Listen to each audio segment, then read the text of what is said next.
Oke, Kak, mungkin bisa sedikit diceritakan nih, jadi Lady Bikers ya kan dari Sulawesi menjelajah Indonesia. Itu apa sih target dan tujuan yang ingin dicapai? Oh, kalau untuk touring kali ini itu agak berbeda dengan touring sebelumnya. Kalau touring ini visinya lebih ke edukasi tentang perjalanan touring kepada masyarakat yang non bikers. Jadi kayak memberikan informasi tentang seputar perjalanan touring, biaya perjalanan, terus medan yang bisa lewati dan info hotel ya yang saya tempati. Terus yang kedua, saya juga untuk touring religi, termasuk touring religi juga. Setiap kabupaten itu ada beberapa saya singgah di masjid, memberikan kayak Al-Quran 10 mukena. Jadi maksudnya sambil kalau ada anak-anak mengajinya sambil ngajar juga. Terus banyak sih hal positif yang saya lakukan dalam perjalanan.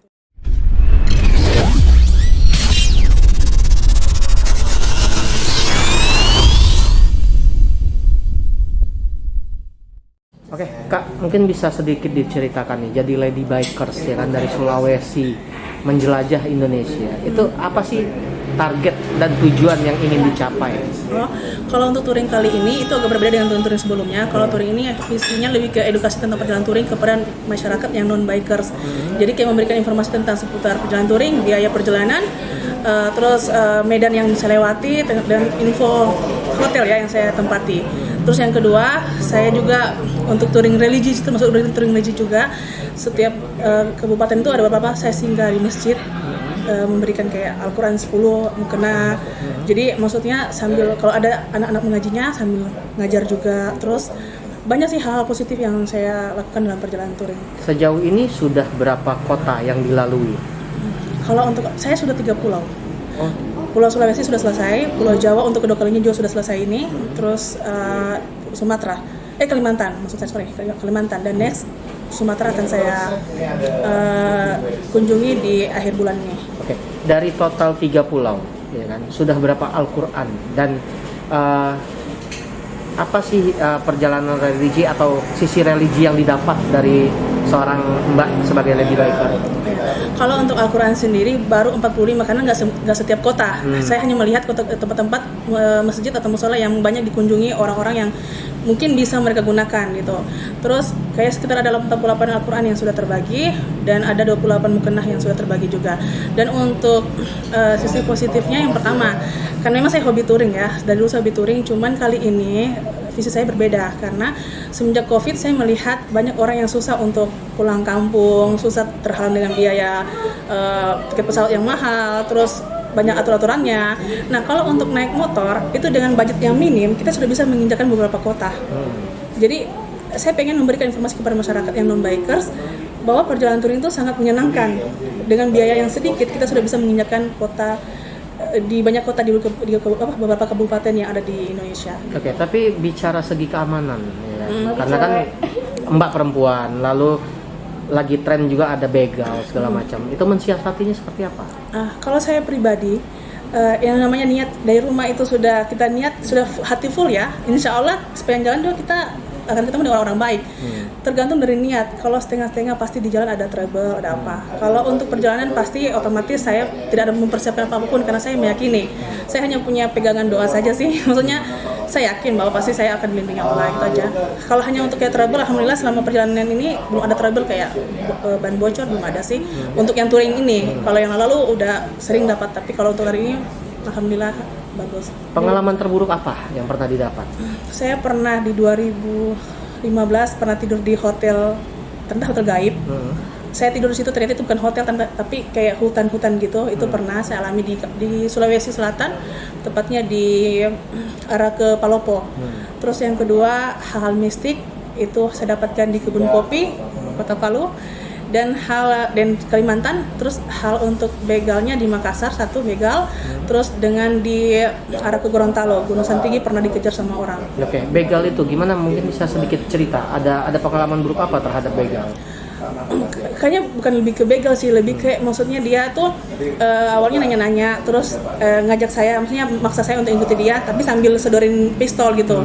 Hanya saja saya karena saya lebih baik saya mati ditembak dibanding saya harus ikut dia dan hal-hal yang tidak diinginkan terjadi, jadi saya terpaksa lewat jalan tol pada saat itu. Dan untuk ininya saya tetap melaju aja. Alhamdulillah Udah, karena lewat jalan tol dia nggak ngikutin saya lagi. Oke, tapi itu kan ada pelanggaran lalu lintas juga gitu kan, seperti itu. Apakah itu salah satu untuk menyelamatkan diri lah ya, bisa dibilang? Iya, karena gini, dia kan nggak mungkin masuk ke jalan tol. Jadi kalau saya lebih baik saya melanggar, saya akan menjelaskan dibanding saya harus ngikutin dia gitu. Jadi saya lewat jalan tol. Motor masuk di jalan tol itu, tapi tidak berapa, hanya sekitar 1 kilo 2 km gitu, dia berhenti dan saya nungguin. Terus ya. Oke, Mbak, nggak rugi dalam konteks gini, budget yang Mbak punya ini kan budget sendiri ya, Iya, bisa dibilang. betul. Apakah tidak rugi Mbak dengan perjalanan ini? Sangat tidak rugi, karena pengalaman itu tidak bisa dibayar dengan uang. Bukan orang kaya ya, tapi orang senang. Karena orang kaya belum tentu senang. Jadi saya sangat tidak rugi karena hal yang saya lakukan pun juga hal yang berpositif. Saya juga sambil bisa ngonten, sambil juga bisa membagikan pengalaman tentang keindahan Palu, memperkenalkan tentang budaya-budaya yang ada di kota Palu gitu. Banyak sih, banyak hal yang saya lakukan. Oke, untuk perjalanan Pulau Sumatera, rencana kapan? Insya Allah di akhir bulan, kalau nggak ada halangan. Di akhir bulan, berarti akan keliling seluruh pulau di Sumatera? Insya Allah. Oke, Mbak, sebelumnya Mbak sempat survei kah untuk menjelajahi pulau tersebut atau modal nekat? Gitu? Modal. Kalau bilang modal nekat, ya saya tipe orang yang maksudnya kenapa nggak suka touring sendiri, karena saya tipe orang yang kalau kan rombongan atau saya disponsori berarti saya harus terikat. Kalau sendiri kan saya sendiri yang ngatur saya mau kapan, jadi saya tipe orang yang tidak merencanakan kapan saya mau saya akan jalan, itu aja sih. Tidak, jadi kalau untuk survei saya nggak survei, tapi cuman saya hanya planning kan di akhir bulan. Anggaran biasa berapa sih yang dihabiskan? Kalau hanya untuk transportasi itu sangat murah, karena dari Palu dari Sulawesi ke sini ke Jakarta itu hanya menghabiskan sekitar 1 juta lebih itu transportasi. Tambah penyeberangan kapal itu 2 jutaan lebih lah.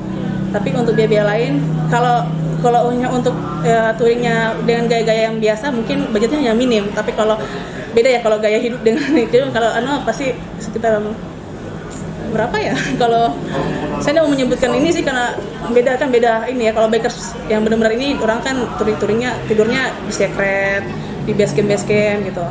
Nah, untuk perjalanan malam gitu kan, apakah Mbak stay di hotel dulu kah atau tetap melaju? Oh, saya kalau pagi cari hotel, tidur sampai sore baru jalan lagi sampai pagi. Saya nggak bisa jalan pagi atau siang karena kalau mengantuk, kalau lihat matahari ngantuk kalau pada touring. Jadi saya lebih tertarik, lebih suka jalannya semakin malam semakin enak, semakin menantang. Tidak takut gitu Mbak?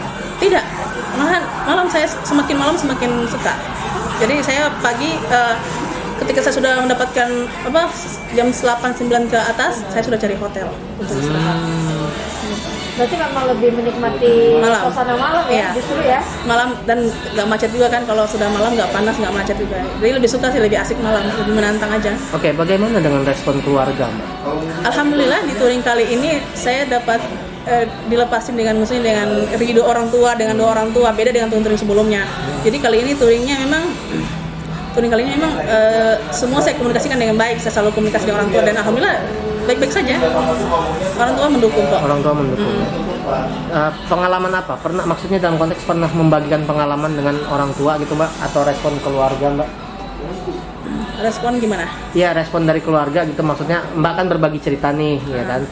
Apakah ada respon, udahlah nggak usah touring-touring lagi lah gitu, kayak gitu? Sempat melarang kan? Kayak dulu pernah awal-awal dulu saya kan di bikers ini dari tahun 2006, mungkin awal-awal touring mungkin seperti itu, tapi karena orang tua mungkin sudah tahu ya saya diizinkan aja. Dan saya touring ini lepas dari COVID kan selama 2 tahun ya, jadi saya baru aja melakukan perjalanan gini di bulan 11 kemarin. Sudah berkeluarga kah? Belum. Oh, belum berkeluarga. Oke, targetnya apa sih di tahun ini yang mau dicapai untuk touring? Kalau saya touring, maksudnya saya gini, kalau saya udah selesai visi misinya, mungkin selesai. Kalau udah dapat jodoh, alhamdulillah. Mungkin kalau dapat jodoh sudah istirahat mungkin ya. Maksudnya nggak touring lagi, kecuali mungkin suaminya mengizinkan atau suaminya ikut juga. Tapi untuk tahun ini ada target selain Pulau Sumatera, apakah mungkin ya dari ujung Aceh sampai Papua untuk touringnya mungkin untuk dicoba? Kalau untuk kepikiran ini baru Sumatera lagi ya, karena saya touringnya nggak 1 kali jalan gitu, jadi mungkin saya Sumatera dan saya balik lagi ke Sulawesi untuk waktu mungkin sekitar 2 bulan 3 bulan, nanti lagi jalan lagi ke mana pulau yang akan saya lewati gitu. Tapi ada target sesudah Sumatera nantinya? Ada bagian Papua. Oh, Papua, keliling Papua. Iya, insya Allah. Nah, itu kan untuk Papua sendiri kan mungkin Mbak nggak tahu medannya ya. Iya. Itu bagaimana Mbak caranya Mbak untuk ya agar nggak kenapa-kenapa lah gitu? Ya tentunya pasti saya akan cari-cari tahu dulu kan informasi tentang Papua kayak gimana, terus medan yang saya lalui apakah kebanyakan darat atau laut.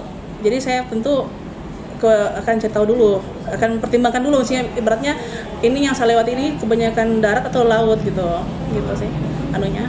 Perlengkapannya sendiri, apalagi kan bikers cewek, apa sih yang dibawa? Untuk perlengkapannya sendiri nggak ada. Saya nggak bawa apa-apa karena saya punya prinsip gini, kalau saya menyediakan seperti contoh saya bawa alat-alat kunci-kunci, itu pasti penyampaian akan dapat treble karena kita sudah menyediakan. Sama juga kayak kotak P3K, kalau saya bawa itu pasti akan saya gunakan juga nantinya, entah itu mungkin saya yang pribadi yang menggunakan atau orang lain. Jadi saya pribadi jalan karena memang hati saya full niat dan saya yakin insya Allah ini aja. Berarti nggak bawa apa-apa gitu? Dalam konteks bahasanya gini, perlengkapan pribadi sendiri dibawa kah gitu atau? Kalau untuk baju saya hanya bawa ala kadarnya aja sih baju. Kalau tapi yang untuk yang lain-lain kayak kunci-kunci atau apa nggak ada sih, nggak ada. Ya ada itu aja, nggak bawa yang maksudnya nggak, cuma bawa baju aja sama perlengkapan pribadi. Suka duka jadi lady bikers apa sih? Suka duka jadi lady bikers. Kebanyakan sukanya sih, dukanya kurang karena tergantung individunya ya. Kan saya menikmati. Saya touringnya saya nggak fokus dengan kilometer, tapi saya fokus dengan keindahan alamnya saja sih. Saya lebih menikmati, jadi kurang, kalau untuk dukanya kurang ini sih. Berbagi kisah touring ini memang sudah ada platform YouTube atau apa sih? Gimana? Ada platformnya ditaruh di platform medsos atau? Untuk di Snack Video ada, untuk di Facebook ada gitu. Kalau YouTube belum sih. Lebih ke Snack Video aja dengan TikTok sama Facebook aja. Respon netizen gimana? Bagus, sangat membantu. Tentu dengan teman-teman juga yang bikers dan non-bikers itu sangat membantu buat mereka sebagai ini informasi tentang perjalanan touring, tentang biaya kapal dan lain sebagainya. Tentu gitu. Oke Mbak, ini kan Mbak keliling daerah ya. Ada nggak sih hal-hal sosial ya dalam konteks Mbak menolong orang yang tidak mampu kah, atau melihat kondisi orang yang tidak mampu di sebuah daerah, itu bisa diceritakan Mbak seperti apa? Iya, pasti ada, tentu ada. Kalau hal seperti itu banyak sih, saya sering melakukan itu dan itu sering saya bagikan di sosial media saya. Contoh mungkin kayak lihat yang gimana kebetulan di kota itu dan akan saya datangi, saya cari gitu. Kayak mungkin banyak sih hal-hal yang ini, cuman saya tipe orang jarang story ya. Jadi kadang kalau bikin tuh saya uploadnya di Facebook aja kalau kapan saya ini. Itu banyak, kalau untuk sosial banyak. Oke. Kak, terakhir latar belakangnya Kakak sendiri apa sih pekerjaannya sebelum apakah ada pekerjaankah atau memang usaha akhirnya cobalah touring ini gitu kan, jadi nggak kerja tapi ada andalan usaha gitu? Saya kerjanya di hotel, terus juga ada usaha Kitan Care ya, ada usaha juga, terus saya juga content creator juga dan dikontrak sama beberapa aplikasi. Berarti sudah banyak yang melirik ya justru. Iya, jadi ibaratnya kerja touring sambil kerja bisa kan. Jadi saya sebagai content creator juga dan dikontrak di beberapa aplikasi termasuk Snack Video. Apakah dirimu yang pertama kali berkeliling ke Indonesia full atau sebelumnya sudah ada juga sih? Kalau dulu untuk maksudnya kalau untuk banyak sih jarang sendiri ya. Jarangnya tuh biasanya dengan rombongan atau ada yang temani. Kalau untuk sekarang, kalau dulu mungkin perdana pernah iya saya. Cuman sekarang semakin banyak lady bikers ya yang sudah berani juga. Kayaknya ada sih sekitar 6 orangnya adalah udah ada sih. Bukan cuma saya, ada banyak teman-teman yang lain. Mungkin suka sharing? Enggak sih. Enggak. Enggak sih, kalau sih enggak sih. Itu tergantung kita gini. Saya tipe orang yang maksudnya tidak pernah maksudnya berpikir hal-hal buruk kepada orang lain. Jadi aman-aman saja, nggak ada sih gimana sih, nggak ada. Oke, terima kasih.